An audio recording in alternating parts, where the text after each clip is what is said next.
with the ability to use the triangle. However, using the binomial expansion, it's so much better. So I'm going to show you why and how it is so much better. If I'm raising 1 plus x to the 15th power, how many entries would I have to do? 16 of them, right? One bigger than the exponential power. So typically on these types of problems, they're going to say, go ahead and find the first 4 terms. They're not going to make you find all 16, all right? So what we're going to do today is I'm going to show you how to find, for instance, the first 4 terms. And I'm going to make it hopefully as easy as completely as possible for you, okay? So the first thing that we're going to do is we're going to use the formula that's a bright colored sheet of paper. It's about all the way down to the bottom, the second to the last entry, okay? So kind of keep your eye on that. That's what we're going to use. I started to talk to you yesterday that I wanted you to put the choose 0 thing first. On your bright colored sheet of paper, I don't believe they put that. I think the first thing they write is a to the n. Am I right? So I wanted you to get in the habit of doing the choose 0. So what is my exponential power that I'm working with for this problem? 15. So it's going to be 15, choose 0. Okay, then we're trying to do the first 4 terms. So I'm going to leave a space. I'm going to do 15, choose 1. And then I'm going to do another space, 15, choose 2. And then last but not least, because I'm looking for the first 4 terms, it's going to be 15, choose 3. Okay, is everybody cool so far? That's 4 terms. So we're going to work with that. Now, on your bright colored sheet of paper, it does also say that the first term, in this case, is an A, and B, the first term is a 1 for us, so I'm going to have us put a 1 here. Okay, and then I'm going to have you put the second term, and what I'm going to teach you how to do it, I think will make it a lot easier for you. I'm going to have you put a blank space there, because we're going to fill in the blanks. And then the second term is an X, and I'm going to put a blank. And I'm going to show you how those work, okay? The old lady trick that I don't think I got to you guys with yesterday is the bottom number here, whatever this bottom number, in this particular case it's a 0, there's a 1, there's a 2, there's a 3. The bottom number always goes for the second term, for the exponent. So 0 is going to be this blank here. And then the second part to that old lady trick is that your exponential powers always add up to n. So if this is 0, what does this guy have to be? 15. It has to be 15. So if you can remember, bottom guy goes for second, add them up to the total, it's easy. So what's this guy going to be here, and then what's that guy going to be there? 14. So you're going to have a 1 and a 14. You're going to work your way down, you're going to have, what's the next one over here? A 2 and what? 13, because they have to add up to 15. And then last but not least, a 3 and a 12, all of which are going to be added. Okay, are we cool so far? So, you don't really have to put this in your calculator. Yesterday we discovered anything with a 0 down there is what? 1. It's 1. You want to test it out again in your calculator just to be sure. 15, choose 0. Triangle, what are always the outside parts? 1. Does it make sense? That should be a 1. Okay. What about the next guy? 15, choose 1. You remember it to be the number itself, right? So if this was 3, choose 1, what would the answer be? 3, right? So this is 15. Now you have to be responsible for this in your calculator and that in your calculator, unless you have them memorized, right? So what's 15, choose 2? 105. Do you guys want to see once again how I do it, just in case your calculator's not your friend? Anybody care? Anybody? Yes.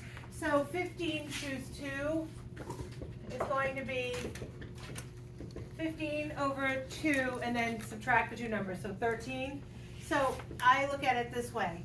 15 factorial is 15 times 14, and then 13 factorial over 2 times 1 and 13 factorial. So what happens with those 13 factorials? They do. And then 2 times 1 is 2. 2 goes into 14 7 times. What's 7 times 15? 105. Which is what you guys just got in your calculator. That's why you have a calculator?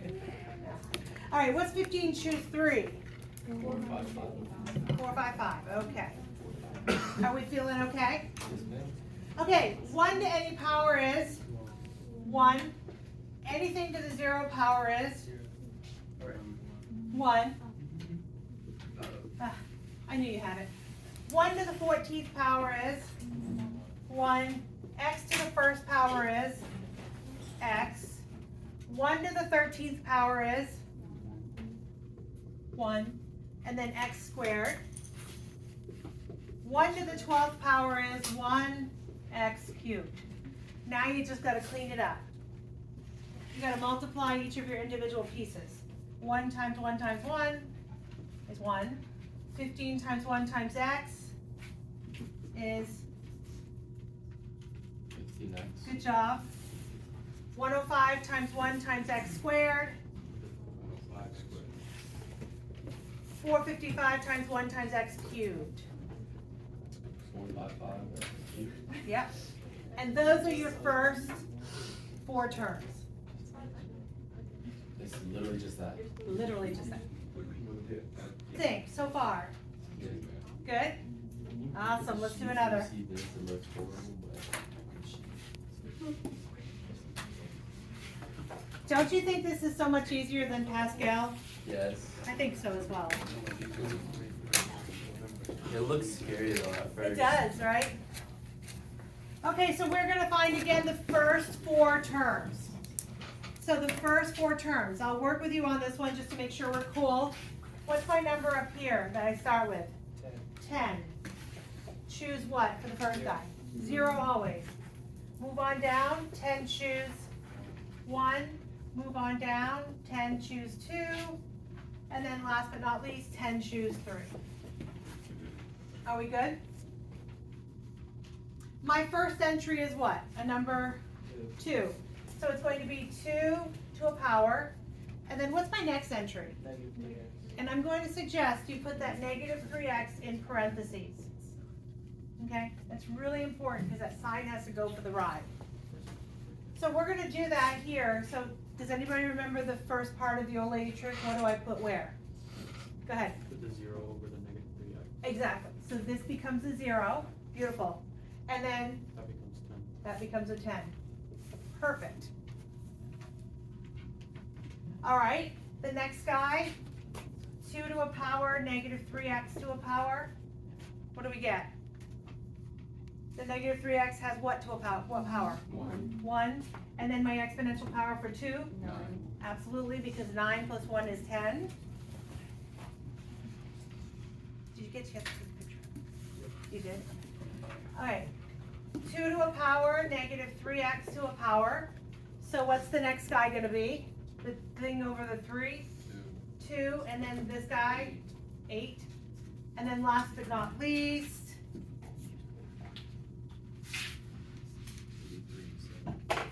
2 and negative 3x. Negative 3x is to the 3rd. 2 is to the 7th. Okay. All right, let's do it. 10 choose 0. 1, always 1. 2 to the 10th. 1,024. And then anything to the 0. 1. Cool. Are we feeling good? 10 choose 1. 2 to the 9th. Half of this guy. Yep. 512. And then negative 3x to the first. What's that going to be? Negative 3x. So I'm going to take the negative and pull it right out front. Is everybody cool with that? Negative 3x.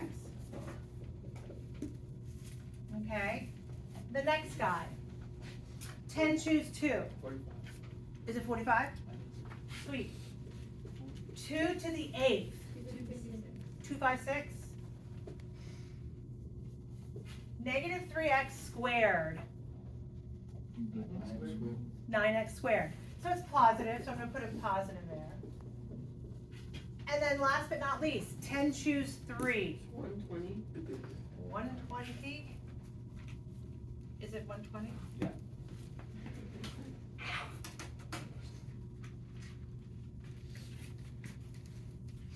Okay, 120. And then we're gonna have 2 to the 7th. 128. Negative 3 to the 3rd.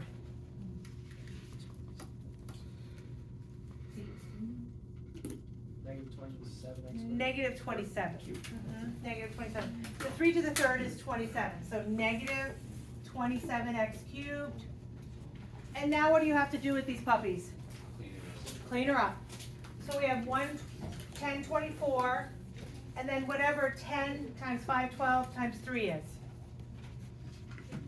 Yeah. Why is the 27 not with the x cubed at the end? Like in the parentheses? Why did I Is stick that- the 20? What is it? I just got weird. Oh, sorry, I just didn't know if it mattered. or No, it anything. doesn't. And it's just me getting excited for nothing. So what's 10 times 5, 12 times 3? 15,300 x. These are beautiful big numbers. What is 42, 45, 256, and 9? 103,690. 103, 680. 680. And it's positive x squared. And then last but not least, 120, 128, and 27. Yeah, that, what? One time, bro. Negative 414. 720. All right. And that is your answer.